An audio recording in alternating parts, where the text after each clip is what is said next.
வணக்கம், நான் உங்கள் அம்மா சமையல் மீனாட்சி. இன்னைக்கு சிம்பிளாக ஒரு லஞ்ச் மெனு பண்ணலாம். என்னென்ன பண்ண போகிறோம் அப்படின்னு சொல்லிட்டு நம்ம வீடியோவில் பார்க்கலாம். வாங்க போகலாம்.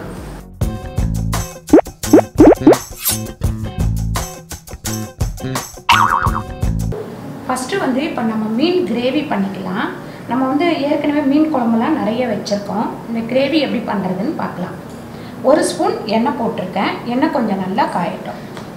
இப்போ சோம்பு ஒரு 3/4 ஸ்பூன் போட்டிருக்கேன். அதுக்கப்புறம் மிளகு ஒரு 3/4 ஸ்பூன்.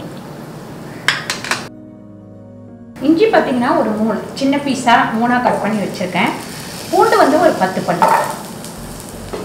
பச்சை மிளகா ஒரு 3 கீரி போட்டிருக்கேன். ஏன்னா வெடிக்கும் இல்லைங்களா, அதனால கீரி போட்டிருக்கேன். இந்த கிரேவி ரொம்ப டேஸ்ட்டாக இருக்கும். ரெண்டாவது இட்லி தோசைக்கெல்லாம் ரொம்ப நல்லாயிருக்கும் மீன் கிரேவி. இப்போ இந்த வெங்காயமும் இதோட சேர்த்து நல்லா வதக்கிக்கலாம். இப்போ இந்த தக்காளியும் நம்ம இதில் சேர்த்துடலாம். சேர்த்து நல்லா வதக்கிக்கலாம். இதில் ஒரு 1/2 ஸ்பூன் அளவுக்கு மஞ்சள்தூள் சேர்த்துக்கலாம். அதுக்கப்புறம் இது குழம்பு மிளகாத்தூள் ஒரு 3 ஸ்பூன் சேர்த்துக்கலாம். இது பார்த்திங்கன்னா கொஞ்சம் கலர் வர்றதுக்காக 1 ஸ்பூன் வெறும் மிளகாத்தூள் சேர்த்துக்கிறேன். எல்லாத்தையும் சேர்த்து நல்லா கொஞ்சம் வதக்கிடலாம். பாருங்கள், இந்த மிளகாத்தூள்லாம் போட்டதுக்கப்புறம் தீயை நல்லா குறைச்சி வச்சுக்கோங்க. இப்போ நம்ம குழம்புக்கு எவ்வளோ உப்பு தேவையோ அந்த உப்பு நம்ம சேர்த்துடலாம். பாருங்கள், 1/4 ஸ்பூன் சால்ட்டு போட்டிருக்கேன். பாருங்கள், இதை அப்படியே இறக்கி நம்ம கீழே வச்சுருவோம். நல்லா கொஞ்சம் ஆறட்டும். ஆறினதுக்கப்புறம் குழம்பு தாளிச்சிக்கலாம். பாருங்கள், இப்போ நம்ம வதக்கின இந்த வெங்காயம் தக்காளி இது எல்லாத்தையும் மிக்சி ஜாரில் போட்டு அரைச்சி எடுத்துக்கலாம். பாருங்கள், இப்போ இதில் ஒரு லெமன் புழிஞ்சு விட்டுக்கலாம்.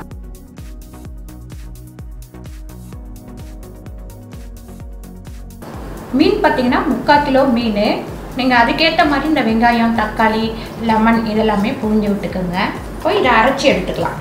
பாருங்கள், இந்த மசாலா நல்லா அரைச்சாச்சு. வெங்காயம் தக்காளி மிளகு சோம்பு எல்லாத்தையுமே நல்லா அரைச்சி எடுத்தாச்சு. இப்போ நம்ம கிரேவியை தாளிக்க ஆரம்பிச்சிடலாம். இப்போ நம்ம ஒரு 3 ஸ்பூன் எண்ணெய் போட்டுக்கலாம்.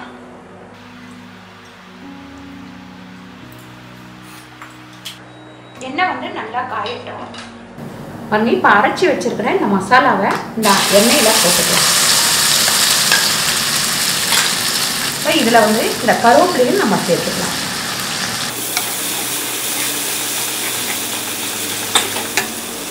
மறுபடியும் நம்ம இதை வதக்கும் போது அந்த பச்சை வாடை எல்லாமே போயிடும். இந்த மாதிரி கொஞ்சம் நைஸாகவே அரைச்சிக்கோங்க. அப்போ தான் இந்த கிரேவி கொஞ்சம் டேஸ்ட்டாக இருக்கும். அதுக்கப்புறம் மிக்ஸியில் உள்ள மசாலா எல்லாத்தையும் நம்ம மிக்ஸ் பண்ணிவிட்டு இதில் ஊற்றிக்கலாம். இப்போ 1 டம்ளர் தண்ணி அளவுக்கு இதில் ஊற்றிக்கலாம். ஏன்னா நல்லா கொதிச்சு அப்படி கிரேவி மாதிரி வரணும். நல்லா கொதிக்கிறதுக்காக நம்ம தண்ணி விட்டுக்கலாம். வாங்க, இப்போ மூடி வச்சு ஒரு 10 நிமிஷம் கொதிக்கிட்டோம். நடுப்புற கிண்டி விட்டுக்கோங்க.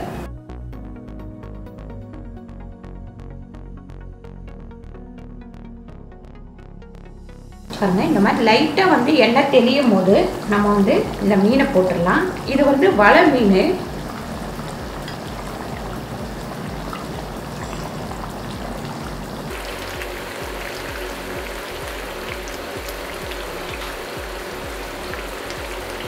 இப்போ அடுப்பை கம்மியாக வச்சுட்டு நம்ம மூடி வச்சிடலாம். ஒரு 5 நிமிஷம் இருக்கட்டும்.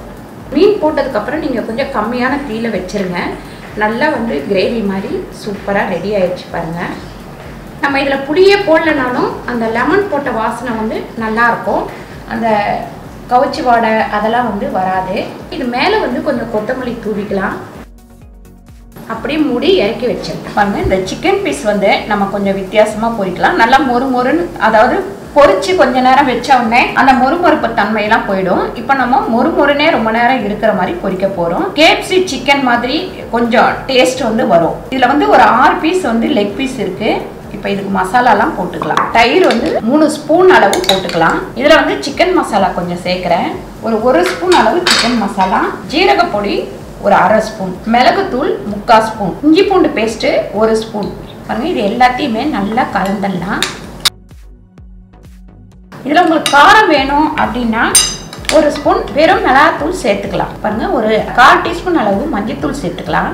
நல்லா இந்த சிக்கன் பீஸை இப்படி கீரியே வாங்கிட்டு வந்துட்டேன். நான் கடையிலேருந்து வாங்கிட்டு வரும்போதே இதே மாதிரி நல்லா கீரி வாங்கிட்டு வந்துடுங்க. பாருங்கள், ஒரு 3/4 ஸ்பூன் அளவுக்கு நம்ம உப்பு சேர்த்துக்கலாம். பாருங்கள், நல்லா இந்த மசாலா நல்லா கலந்துட்டோம். பாருங்கள், இந்த கார்ன் நான் நல்லா கொரு கொருன்னு அரைச்சி வச்சுருக்கேன். இதுதான் நம்ம மேலே போட போகிறோம். இது கார்ன்ஃப்ளவர் மாவு கொஞ்சம் நல்லா ஊறட்டும். அதுக்கப்புறம் நம்ம இதை மிக்ஸ் பண்ணிங்க. இந்த சிக்கன் பீஸ் பார்த்திங்கன்னா கொஞ்சம் கூட எலும்பு இல்லாமல் இந்த மாதிரி கட் பண்ணி வாங்கிட்டு வந்திருக்கேன். இது வந்து நம்ம சில்லி சிக்கன் பண்ண போகிறோம். இதனால் நம்ம எலும்பு இல்லாமல் இந்த சிக்கன் வந்து இப்படி கட் பண்ணி வாங்கிட்டு வந்திருக்கேன். இதை வந்து நம்ம இன்னும் கொஞ்சம் சின்ன சின்னதாக கட் பண்ணிக்கலாம். பாருங்கள், இந்த அளவுக்கு இந்த பீஸு இந்த மாதிரி கட் பண்ணிக்கலாம்.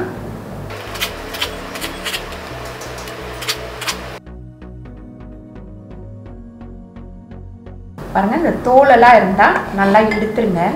பாருங்கள், இந்த மாதிரி சின்ன சின்ன பீஸாக இப்படி கட் பண்ணிக்கோங்க. 300 கிராம் வந்து சிக்கன் இது. இதில் வந்து சிக்கன் 65 மசாலா இது கடையில் வாங்கினது தான். 1.5 ஸ்பூன் போட்டுக்கலாம். அதுக்கப்புறம் வெறும் மிளகாத்தூள் ஒரு 1/2 ஸ்பூன் அளவு போட்டுக்கலாம்.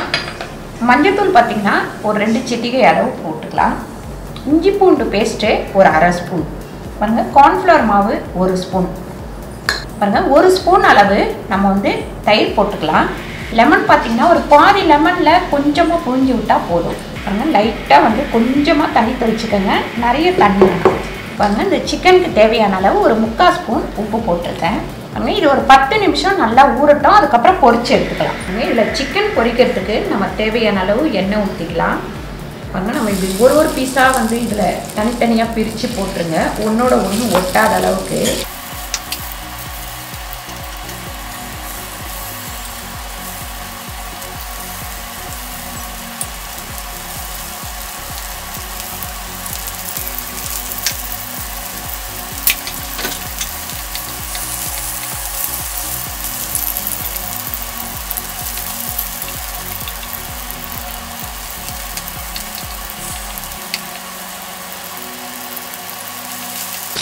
இந்த அளவுக்கு பொரிஞ்சது போதும், எடுத்துக்கலாம்.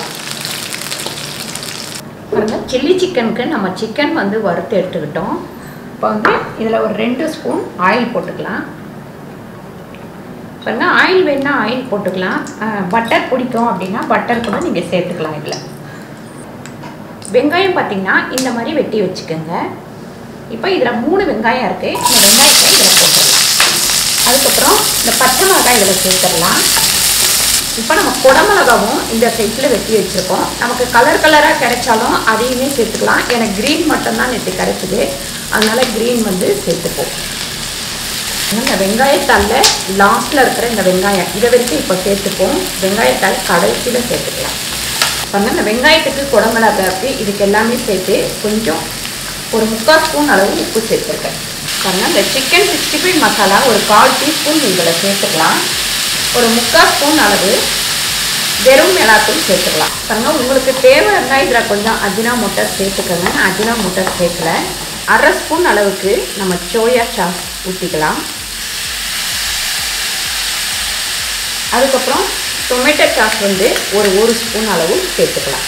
இது எல்லாமே வந்து நமக்கு ரொம்ப வேகக்கூடாது, இந்த அளவுக்கு தான் இருக்கணும். இப்போ இந்த பொரிச்சு வச்சுக்க சிக்கன் இதில் சேர்த்துருங்க. பாருங்கள், ஒரு 1/2 ஸ்பூன் கார்ன்ஃப்ளவர் மாவு. இது வந்து வேணும்னா நீங்கள் சேர்க்கலாம், வேண்டாம்னா விட்டுடலாம். இப்படி உதிராகவே இருக்கணும் அப்படின்னா இப்படியே நீங்கள் விட்டுடலாம். இப்போ இதை சேர்த்து நம்ம நல்லா கிண்டி விட்டுக்கலாம்.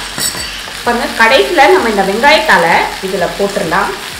சூப்பரான சில்லி சிக்கன் வந்து ரெடி ஆயிடுச்சு. இதை வேறு பவுலில் வந்து மாற்றிடலாம். பாருங்கள், 2 முட்டை வந்து இதில் உடைச்சி ஊற்றிக்கலாம். லெக் பீஸ் வந்து நல்லா உங்களுக்கு ஊறிடுச்சு.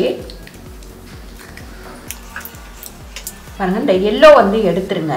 இந்த முட்டைக்கு வந்து லைட்டாக உப்பு போட்டுக்கலாம். அதே மாதிரி இந்த கார்ன் வந்து அரைச்சி வச்சுருக்கேன் இல்லைங்களா, அதில் வந்து கொஞ்சம் உப்பு போட்டுக்கலாம். இதில் வந்து கொஞ்சம் காரத்துக்கு நம்ம வந்து வெறும் மிளகாத்தூள் சேர்த்து இதை நல்லா கலந்து விட்டுருவோம். முட்டை வந்து நல்லா கலந்துக்கலாம். பாருங்கள், இப்போ இந்த பீஸை வந்து இந்த முட்டையில் இப்படி இது பண்ணிக்கலாம். அதுக்கப்புறம் பாருங்கள், இந்த கார்ன்ஃப்ளவர் மாவில் நல்லா வந்து இந்த மாதிரி முக்கி எடுத்துக்கோங்க. மறுபடியும் இந்த முட்டையில் கொஞ்சம் லைட்டாக துவச்சிருங்க. இப்போ இந்த கார்ன் அரைச்சி வச்சுருக்கோம் இல்லைங்களா, அதில் வந்து நம்ம சேர்த்துக்கலாம். பாருங்கள், அழகாக இந்த மாதிரி தட்டில் வச்சுருங்க. பாருங்கள், சூப்பராக வந்து முட்டையில் துவச்சி மறுபடியும் வந்து கார்ன்ஃப்ளவர் மாவில் துவச்சிட்டு அதுக்கப்புறம் கார்னில் வந்து நான் இது பண்ணி மிக்ஸ் பண்ணி வச்சுருக்கேன். இதை அப்படியே நம்ம பொரிச்சு எடுத்துக்கலாம். பாருங்கள், ஏற்கனவே நம்ம சிக்கன் பொரிச்ச எண்ணெய் இதில் இருக்குது. அதோடவே இன்னும் கொஞ்சம் நம்ம எண்ணெய் போட்டுக்கலாம். பாருங்கள், ஒரு 2 பீஸ் போட்டு பொரிச்சிக்கலாம். நம்ம சூடோடு சாப்பிடும்போது பொரிச்சாதான் இது வந்து நல்லாயிருக்கும். கொஞ்சம் தீயை கம்மியாக வச்சு பொரிச்சு எடுத்துக்கோங்க. நல்லா வந்து திருப்பி திருப்பி விட்டு பொரிச்சுக்கோங்க. உள்ளெல்லாம் நல்லா வேகணும். அதனால் கம்மியான தீயிலே வச்சு பொரிச்சிடுங்க. நல்லா இந்த மாதிரி திருப்பி திருப்பி விட்டு நல்லா வேக விட்டு எடுத்துக்கோங்க. இது நிறைய எண்ணெய் ஊற்றி அதில் அப்படியே கடாயில் போட்டு கூட பொரிச்சு எடுத்துக்கலாம்.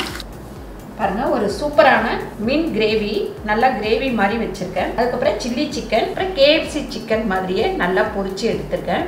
ரசம், சாதம், சிம்பிளான ஒரு லஞ்ச் மெனு, அதுவும் நான்வெஜ் மெனு.